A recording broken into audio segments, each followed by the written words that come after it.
Hello students, कैसे हैं आप सब। उम्मीद है स्वस्थ होंगे, सुरक्षित होंगे, अध्ययन कर रहे होंगे, कोई दिक्कत नहीं हो रही होगी। कल हमने पूरी थ्योरेटिकल बात सिखाई, समझाई और उससे बहुत सी बातें हम लोगों ने सीखी और लास्ट में ये निष्कर्ष निकला कि यदि दो समीकरण a1x plus b1y plus c1 is equal to 0 और a2x plus b2y plus c2 is equal to 0 है और इनको हम वज्र गुणन विधि द्वारा हल करना चाहते हैं। इसके द्वारा वज्र गुणन विधि द्वारा हल करना चाहते हैं तो हमारे लिए जो सूत्र है वो क्या है, x अपान v1c2 माइनस v2c1, ये तो बताया गया था आपको, is equal to minus y upon a1c2 minus a2c1 is equal to 1 upon is equal to 1 upon a1 b2 minus a2 b1। ये हमने कल चर्चा करके जो है सीखा था, समझा था। अब आज हम इसी सूत्र का इस्तेमाल करके सवालों को हल करना सीखेंगे, समझेंगे और फिर आगे बढ़ेंगे, उसके कॉन्सेप्ट को जानेंगे। तो चलिए शुरू करते हैं। कैसे करेंगे, शुरू करते हैं। मान लीजिए दो सवाल दिए हुए हैं, दो रैखिक समीकरण दिए हुए हैं। एक 3x plus 4y minus 7 is equal to 0 और दूसरा दिया हुआ है आपका, क्या दिया हुआ है, दूसरा जो समीकरण दिया हुआ है वो दिया हुआ है 2x plus 3y minus 5 equal to 0 और आपसे कहा कि इस सवाल को, इस क्वेश्चन, इस रैखिक समीकरण को, युग्म को जो है वो वज्र गुणन विधि द्वारा हल कीजिए। किस विधि द्वारा, वज्र गुणन विधि द्वारा इस समीकरण को क्या करना है, आपको हल करना है। तो आइए हम देखते हैं कैसे करेंगे। तो चलिए शुरू करते हैं। पहले समीकरण के गुणांकों के a1x b1y c1 मान लीजिए और दूसरे को a2x plus b2y plus c2 बराबर 0 से तुलना करें। बहुत बार कर चुके हैं, इसलिए पहले x के गुणांक यहाँ पर आप लिख सकते हैं। x का गुणांक यहाँ पर 3 है तो a1 इज इक्वल टू हो गया 3। a1 कितना हो गया, 3। चलिए यहाँ पर लिखते हैं, यहाँ पर लिखते हैं a1 इज इक्वल टू किसको हो गया, 3।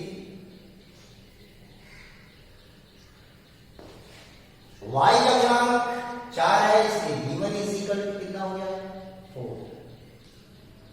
ठीक, c1 कितना है, जो कांस्टेंट है वो कितना है, -7, तो c1 इज इक्वल टू हो गया -7। क्लियर। दूसरे समीकरण की बात करते हैं तो a2 इज इक्वल टू किससे हो गया, तो क्या हो गया, a2 इक्वल टू क्या हो गया, 2। a2 इक्वल टू क्या हो गया, 2 और b2 इक्वल टू क्या हो गया, v2 इक्वल टू क्या हो गया, 3 और c2 इक्वल टू क्या हो गया, c2 इक्वल टू क्या हो गया, -5। क्लियर। अब आप क्या करेंगे, ये सूत्र आपको लगाना है। ठीक, तो चलिए वज्र गुणन विधि लगाते हैं।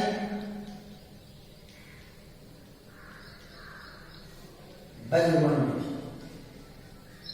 तो कैसे लगाएंगे, से क्या लिखा हुआ है,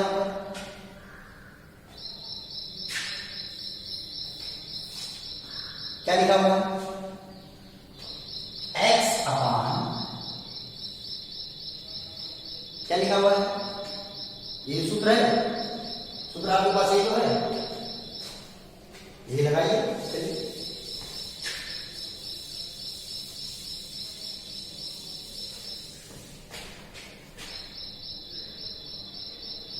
ये तो सूत्र है मजबूर रूप से x अपान, तो क्या लिखेंगे x अपान, पहले मजबूर रूप से एक सूत्र लिख लेंगे, फिर इसमें लिखेंगे x अपान b1 की वैल्यू कितनी आ गई 4 लिख दिया, इंटू C2 की वैल्यू कितनी लिखी है -5, तो ब्रैकेट लगा दिया आपने -5, क्लियर। फिर क्या लिखा हुआ माइनस, तो आपने माइनस लिख दिया। फिर लिखा हुआ B2 लिखा हुआ है, B2 की वैल्यू कितनी है 3 लिख दिया आपने, इंटू फिर क्या लिखा हुआ है C1 की वैल्यू कितनी है -7 क्लियर हो गया, हो गया। आगे is equal minus y upon a1 की वैल्यू 3 लिख दिया, इंटू C2 की वैल्यू कितनी है -5, ब्रैकेट में लिख दिया माइनस A2 की वैल्यू कितनी है 2 इंटू C1 की वैल्यू कितनी है -7, यहाँ पे लिख दिया -7। ये बात क्लियर हो गई कि नहीं, और ये इक्वल हो गया 1 अपान A1 की वैल्यू कितनी हो गई 3 लिख दिया, इंटू B2 की वैल्यू कितनी है 3 लिख दिया, तो दिक्कत तो नहीं है, माइनस लिख दिया, A2 कितना है 2 लिख दिया, इंटू B1 की वैल्यू कितनी है 4 लिख दिया। कोई दिक्कत तो नहीं है, कोई दिक्कत नहीं होगी, कोई समस्या नहीं होगी। अब ये हो गया आपका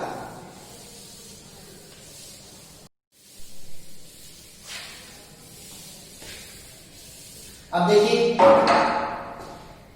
यहां से x बराबर क्या हो जाएगा x अपान 4 में 5 पूरा होगा 4 पंचे 20, कितना हो गया -20, यहां पर माइनस इंटू माइनस क्या हो गया प्लस, 3 सत्ते 21 बराबर -y बटे 3 बचे 15 -15, फिर माइनस इंटू माइनस क्या हो गया प्लस, 2 सत्ते 14 बराबर 1 बटे कितना हो गया 3 त्रिक का 9 माइनस 2 चौक 8, 2 चौक कितना हो गया 8 होगा। ये बात क्लियर हो गई कि नहीं हो गई? जी हाँ हो गई।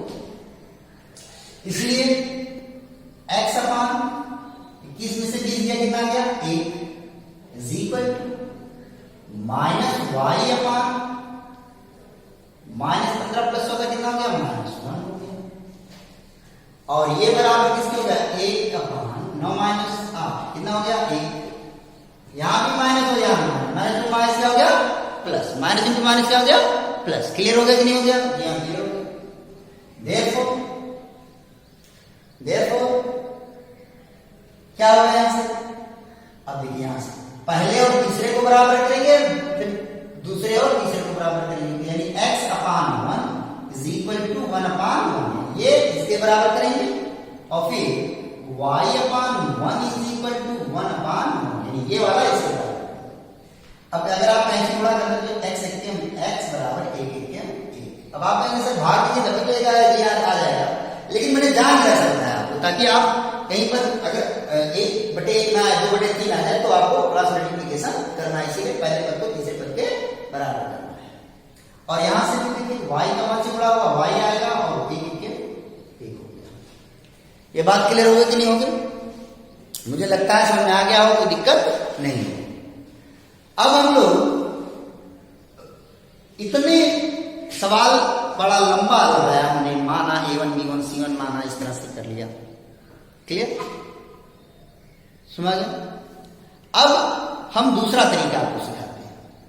A1 B1 C1 लिखने की जरूरत ना पड़े आपको, A2 B2 C2 लिखने की जरूरत ना पड़े आपको, और सीधे आप यहां पर पहुंच जाए इसके बारे में सीखते हैं। तो वही बात जो कल आपको सिखाई गई थी, फिर से एक बार देखते हैं कि सवाल जो दिया हुआ है आपका, तो क्या दिया हुआ था? जो क्वेश्चन दिया हुआ था तो क्या दिया हुआ है? 3x plus 4y minus 7 is equal to 0, पहला दिया हुआ है। और जो दूसरा समीकरण दिया हुआ है वहां दिया हुआ है 2x plus 3y minus 5 is equal to 0। Clear हुआ कि नहीं हुआ? और इन दोनों को बीजगणित से हल करना, बीजगणित से हल करने के लिए आपसे कह दिया गया। तो आप क्या लिखेंगे? x बटे की लाइन खींचेंगे बराबर माइनस वाई बटे की लाइन ऐसे खींच देंगे। क्लियर? स्मरण नहीं आ रहा? और बराबर एक बटे की लाइन ऐसे खींच देंगे, अपने मन से खींचेंगे, अपने मन से। यहां से आया इसको आप जाने जरूरत नहीं, यहां पर है वही x माइनस वाई वो 1, तो वही यहां पर अपने मन से x minus y plus minus plus याद करने का तरीका। x y को निकाल दीजिए, x और y। अब देखिए कैसे हल करेंगे ना, A1 B1 तो कुछ मत लीजिए, वही नहीं समझिए, सब आपके कुछ है नहीं। सीधे यहां पर किसके बारे में बात हो रही है? x के बारे में बात हो रही है। x को ढक लीजिए ऐसे, ढक लिया आपको, ढक लिया। अब यहां पर कितना है? y गुणा कितना है? 4 लिख दीजिए इनटू ऐसा। इसका यहां पर कैंची इसके सामने डायगोनल पर कौन? यहां पर 4, यहां पर क्या है? -5, तो 4 इंटू -5, फिर माइनस का चिन्ह लगा दीजिए। फिर से देखिए, पहले y के आगे क्या गुणा किया? 4, तो 4 लिख दिया, और यहां पर कितना है? -5, तो -5 लिख दिया -5, फिर माइनस का चिन्ह लगा दिया। अब इसका गुणा इससे करेंगे, यहां पर कौन चिन्ह? प्लस का, तो ये 3 हो गया इंटू यहां पर कितना है? -7, तो लिख दिया -7। तो देखा आपने, जो हमने फार्मूले से लिखा था वो यहां पर, वहां पर भी क्रॉस मल्टीप्लिकेशन, यहां पर भी क्रॉस मल्टीप्लिकेशन। तो क्या जरूरत है हमको A1 B1 C1 लिखने की? क्या जरूरत है हमको A1 B1 C1 लिखने की? जो काम हमारा सीधे हो रहा है, इसलिए हम मेहनत क्यों करें? हमने x को ढका ऐसे, और 4 का गुणा कैंची गुणा कर दिया, 4 का गुणा -5 से कर दिया क्रॉस मल्टीप्लिकेशन, और 3 का गुणा कैसे कर दिया? -7। कैंची को बोलते हैं कि ऐसे गुणा होता, कैंची ऐसे ही होती तो है। क्लियर हो नहीं हो गया? बात समझ आ गई नहीं आ गया? अब चलिए y की बात करते हैं। जब y की बात होगी तो y वाले को ढक लीजिए, और जब y वाले को ढक लीजिए आप यहां पे देखिए x का गुणा कितना बचेगा? 3, यहां पर लिख दिया 3, और कैंची करेंगे इसके सामने कौन आएगा? -5 आएगा, तो 3 इंटू क्या हो गया? -5, और माइनस का चिन्ह लगाएंगे नहीं लगाएंगे? ध्यान लगाएंगे। क्लियर हो रहा नहीं हो रहा? ध्यान हो रहा। अब क्या लिखेंगे? इसका गुणा किससे करेंगे? इससे, तो यहां पर 2, और गुणे कितना हो जाएगा? यहां पर -7, तो हो गया -7, जो यहां पर लिख रहा है। देखा आपने? यानी A1 B1 C1 लिखने की जरूरत नहीं, क्योंकि जो चीज हमने A1 B1 C1 वेक्टर के वैल्यू पुट करके लाया है वो यहां पर आपको साफ साफ दिख रहा है। ये बात क्लियर हुई कि नहीं हुई? अब चलिए, अब जब 1 पर रखेंगे तो अचर राशि को बंद कर लेंगे। अब यहां पर x का गुणा कितना है? 3 है, तो 3 लिख दें, और किससे गुणा करेंगे? 3 से, तो 3 इंटू क्या हो गया? 3, माइनस का चिन्ह लगा देंगे। यहां पर कितना है? 2 है, तो 2 लिख दिया, और इंटू यहां पर क्या है? 4 है, तो क्या लिखेंगे? जी हाँ, और उसके आगे का प्रोसेस तो आप जानते हैं, समझ में क्या हो, कोई दिक्कत नहीं होगा। तो बीजगणित विधि के सवाल कैसे लगाने हैं ये आपको समझ में आ गया होगा।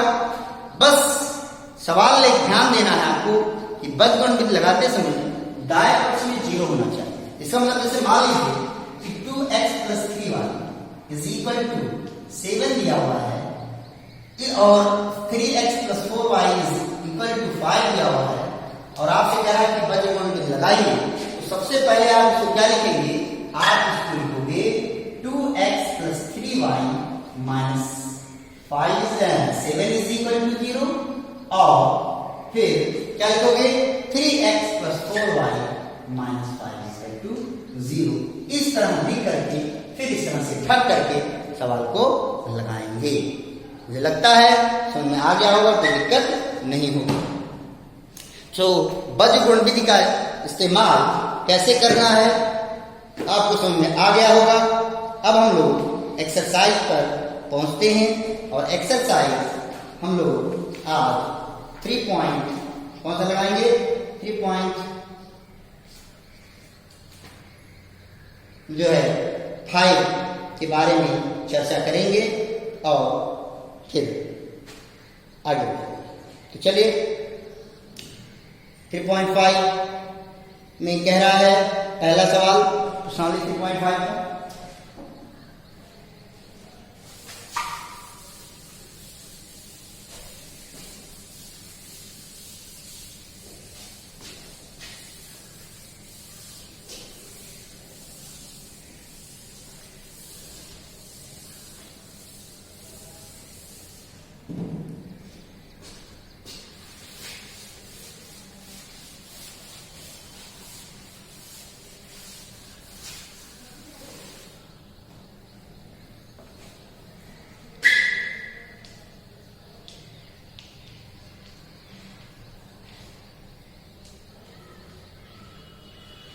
प्रश्नावली 3.5 फर्स्ट क्वेश्चन क्या लिखा हुआ है कि निम्नलिखित रैखिक समीकरणों के युग्मों में से किसका एक अद्वितीय हल है, किसका कोई हल नहीं है, किसका अपरिमित रूप से अनेक हल है। वही पुरानी बात, a1/a2 is not equal to b1/b2 होगा तो अद्वितीय हल होगा। यदि a1/a2 is equal to b1/b2 is equal to c1/c2 हो जाएगा तो अनेक हल होंगे। यदि a1/a2 equal to b1/b2 and it is not equal to c1/c2 होगा तो इसका कोई हल नहीं होगा। ये सारी बातें हमने कल चर्चा भी की थी, प्रूव भी किया था। और फिर इसी पर सवाल है कि बताइए इसमें कौन सा समीकरण क्या है अद्वितीय हल है, इसका जो है कोई हल नहीं है, इसके अनेक हल हैं। और फिर कह रहा है कि यदि किसी समीकरण के अद्वितीय हल होंगे तो उस समीकरण को आपको बज्रगुण विधि से हल करना है।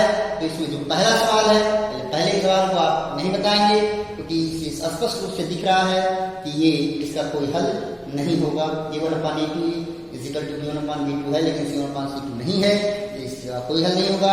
ये आपका काम है, इसको आपको करना है। तो चलिए हम लोग दूसरा सवाल देखते हैं और दूसरा सवाल है 2x। पहले का दूसरा सवाल क्या दिया हुआ है 2x plus y is equal to 5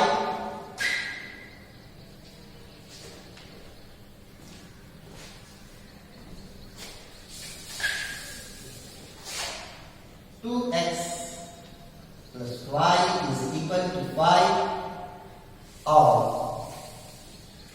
जो है दूसरा है 3x plus 2y is equal to 8।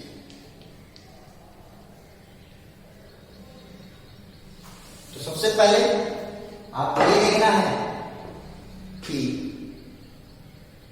इसका अद्वितीय हल है कि नहीं है। तो चलिए अगर हम इसको लिखते हैं तो क्या लिखेंगे 2x plus y minus 5 is equal to 0। ये पहला समीकरण हो गया, क्लियर हो गया।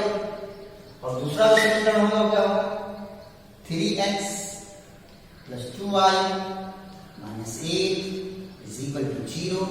समीकरण हो गया 2। अब अगर आप तुलना करते हैं तो x का गुणांक यहाँ पर 2 है तो a1 हो गया 2, y का गुणांक यहाँ पर 1 है तो b1 हो गया 1। b1 कितना हो गया 1। यहां पर माइनस 5 कांस्टेंट है तो c1 हो गया माइनस 5। क्लियर। यहां पर x का गुणांक 3 है तो a2 इज इक्वल टू किसके हो गया 3। यहां पर y का गुणांक 2 है तो b2 इज इक्वल टू किसके हो गया 2। यहां पर कांस्टेंट माइनस 8 है तो c2 इज इक्वल टू किसके हो गया माइनस 8। कितनी बात हो गई कि नहीं होगी, मुझे लगता है क्लियर हो गया। अब यहां से अगर आप a1/a2 निकालें तो a1/a2 कितना आ जाएगा 2/3। और अगर आप b1/b2 निकालें तो कितना आ जाएगा 1/2। क्या ये दोनों सेम है?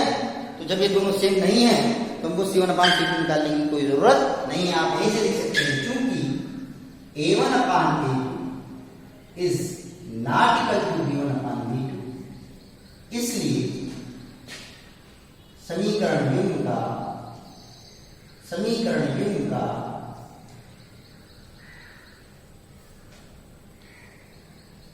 अद्वितीय हल होगा।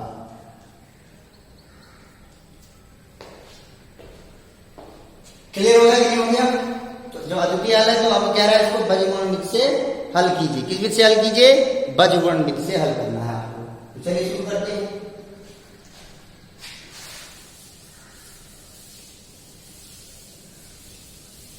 इतना करने के बाद शुरू करते हैं।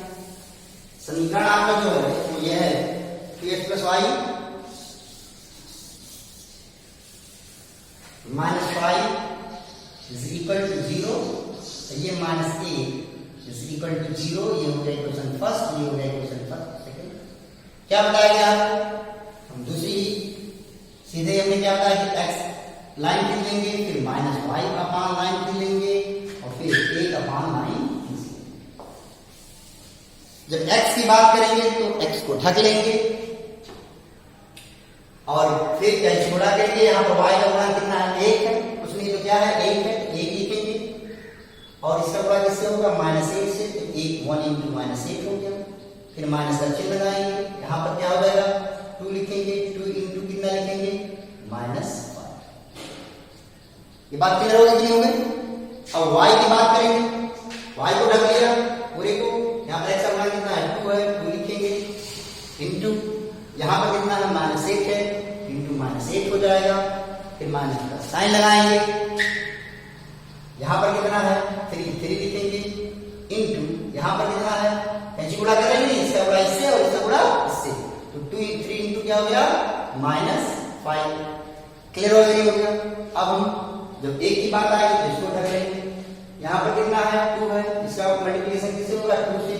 तो 2 इंटू कितना हो जाएगा? 2। देखिए यहाँ पर 2 और यहाँ भी हो गया 2। तो 2 इंटू कितना हो गया? 2। ये माइनस का चिन्ह लगा देंगे। लगा दिया। यहाँ पर कितना लिखा हुआ? 3 लिख दिया इंटू यहाँ y का मान कितना है? 8। यहाँ पर 3 इंटू 1 कर देंगे। ये बात क्लियर हो गई? देखो x/(-8) और माइनस इंटू माइनस क्या होगा? प्लस 5 में 10 हो गया। और ये बराबर कितना हो जाएगा? -y/(2) का -6 मल्टीप्लिकेशन क्या होगा? -16 और माइनस इंटू माइनस क्या हो जाएगा? प्लस 3 × 5 = 15। और ये इक्वल टू किसको हो जाएगा? 1/2 4 और -3 × 3। ये बात क्लियर हो गई कि नहीं हो गई? ये लगता है कोई दिक्कत नहीं होगी। इसलिए क्या होगा? x/10 में से 8 गया, कितना हो गया? 2 हो गया। इज इक्वल टू -y/, कितना हो गया? -16 + 15 कितना हो जाएगा? 16 + 15 कितना हो जाएगा? -1 हो जाएगा। चिन्ह तो घट गए। और ये बराबर किसको हो जाएगा? 1/4 में से 3 गया, कितना हो जाएगा? 1। ये बात समझ में आ गई? कोई दिक्कत तो नहीं है? मुझे लगता है कोई दिक्कत नहीं होगी। अब ऊपर भी माइनस है, नीचे माइनस का होगा प्लस। पहले पद को दूसरे पद के बराबर करेंगे, तीसरे पद के बराबर करेंगे। x/2 = 1/1, ये तो बताया आपको। और फिर y/1 को किसके बराबर करेंगे? 1/1। क्लियर हो रहा नहीं हो रहा? बड़ा कर दीजिए। देखिए x का बड़ा x से क्या आएगा? x और 2 का बड़ा x से 2 के 2 और इसका बड़ा y का बड़ा 1 से y। ठीक है? तो देखा आपने कि बजगुणनमिति का क्या फायदा मिला कि x और y दोनों के मान एक साथ मिल गए। यहाँ पर x या y का कोई भी मान किसी समीकरण में रखने की कोई आवश्यकता नहीं पड़ी। आज मैंने जो है आपको इस सवाल की शुरुआत, इस एक्सरसाइज की शुरुआत कर दी है। आप इसको लगाइएगा। कोई समस्या होगी तो बताइएगा। और इसके आगे हम लोग नेक्स्ट क्लास में पढ़ेंगे।